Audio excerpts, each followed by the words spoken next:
السلام علیکم ورحمۃ اللہ وبرکاتہ۔ ایک بادشاہ اپنے نوکروں کے ہمراہ کہیں جا رہا تھا کہ راستے میں اسے ایک بچہ نظر آیا۔ بادشاہ کو بچہ بڑا پیارا لگا، حکم دیا کہ اسے میرے گھر والوں کے سپرد کر دیا جائے، اس کی تربیت کی جائے۔ چنانچہ وہ بچہ شاہی نگرانی میں پلنے لگا۔ گھر والوں میں بھی یہ بچہ بڑا محبوب تھا۔ اس کا نام احمد یتیم رکھا گیا۔ بچہ بڑا ذہین و فطین نکلا۔ جب بادشاہ کی وفات کا وقت آیا تو اس نے اپنے بیٹے کو بلا کر کہا، میرے مرنے کے بعد اس بچے کو خوب دیکھ بھال کرنا، اس کا خیال رکھنا اور اسے کسی بھی محرومی کا شکار نہ ہونے دینا۔ اپنے والد کی وفات کے بعد بیٹے نے والد کی وصیت پر پوری طرح عمل کیا۔ احمد یتیم کو زیادہ اہمیت دی۔ احمد خداداد صلاحیتوں کا مالک تھا۔ وہ بتدریج ترقی کی منزلیں طے کرتا گیا۔ نئے بادشاہ کو اس پر بہت زیادہ اعتماد تھا۔ اس نے اسے اپنے خاص خادموں میں شامل کر لیا اور تمام شخصی اور ذاتی معاملات میں اس سے مشورہ کرنے لگا۔ کچھ عرصہ گزرا، احمد یتیم کی کارکردگی اور بہتر نظر آئی تو اسے محل کے تمام نوکروں کا نگران مقرر کر دیا۔ اب احمد آزادی کے ساتھ محل کے کسی بھی حصے میں جا سکتا تھا۔ ایک دن بادشاہ نے احمد سے کہا، میرے خاص کمرے سے فلاں چیز لے آؤ۔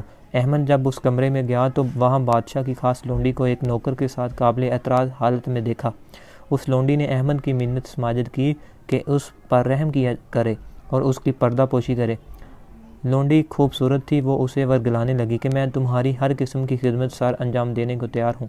احمد نے کہا، معاذ اللہ، تم کس قسم کی حرکتیں کر رہی ہو؟ میں اپنے امیر کی خیانت کس طرح کر سکتا ہوں؟ اس نے میرے ساتھ اتنا اچھا سلوک کیا ہے، مجھے فرش سے عرش تک لے گیا ہے۔ یہ کام ذلیل اور گندے لوگوں کا ہوتا ہے۔ اس نے لونڈی کو نصیحتیں کی اور توبہ استغفار کی تلقین کر کے وہاں سے رخصت ہوا اور اسے یقین دلایا کہ فکر نہ کرو، میں تمہاری پردہ پوشی کروں گا۔ ادھر لونڈی کو مسلسل فکر کھائے جا رہی تھی کہ کہیں احمد میرا پردہ چاک نہ کر دے۔ شام کے وقت حسب دستور جب امیر اندر آیا تو اس نے روتے ہوئے اپنے کپڑوں کو چاک کر لیا اور چہرے پر تھپڑ مارتے ہوئے امیر کے پاس پہنچ گئی۔ امیر اس وقت اکیلا تھا۔ اپنی خاص لونڈی کو روتے دیکھا تو کہنے لگا، تمہیں کس نے مارا ہے اور کیوں رو رہی ہو؟ لونڈی نے مکر و فریب کے ساتھ اداکاری کرتے ہوئے کہا، احمد یتیم نے میرے ساتھ دست درازی کی کوشش کی ہے، میں بمشکل اپنی جان بچا کر بھاگی ہوں، ورنہ وہ تو زبردستی منہ کالا کرنا چاہتا تھا۔ امیر نے سنا تو غصے سے بے قابو ہو گیا اور بولا، اس شخص کی سزا موت ہے، اسے فوراً قتل کر دینا چاہیے۔ رات ہو چکی تھی، لہٰذا اس نے اپنے ارادے کو صبح تک ملتوی کرنا مناسب سمجھا۔ ادھر احمد یتیم محل میں بے حد مقبول تھا۔ سب لوگ اسے عزت کی نگاہ سے دیکھتے تھے۔ یہ مصلحت کے خلاف تھا کہ اسے سرعام قتل کروایا جاتا۔ اسے محل میں خواہ گوئیاں ہوتی۔ امیر نے سوچا اسے خفیہ طور پر قتل کروا دیا جائے تاکہ لوگوں کو اس کے جرم کا پتہ چلے اور نہ قتل کا۔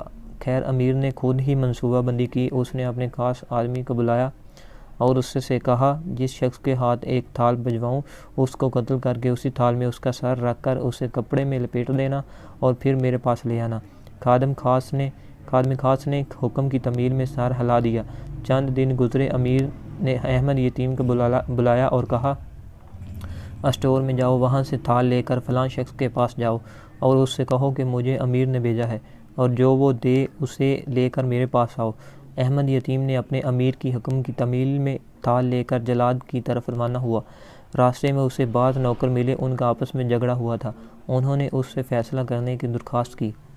اس نے کہا کہ میں امیر کے کام جا رہا ہوں، واپسی پر فیصلہ کر دوں گا۔ انہوں نے کہا کہ آپ کا فیصلہ کرنا نہایت ضروری ہے، اس کام کے لیے ہم کسی اور نوکر کو بھجوا دیتے ہیں۔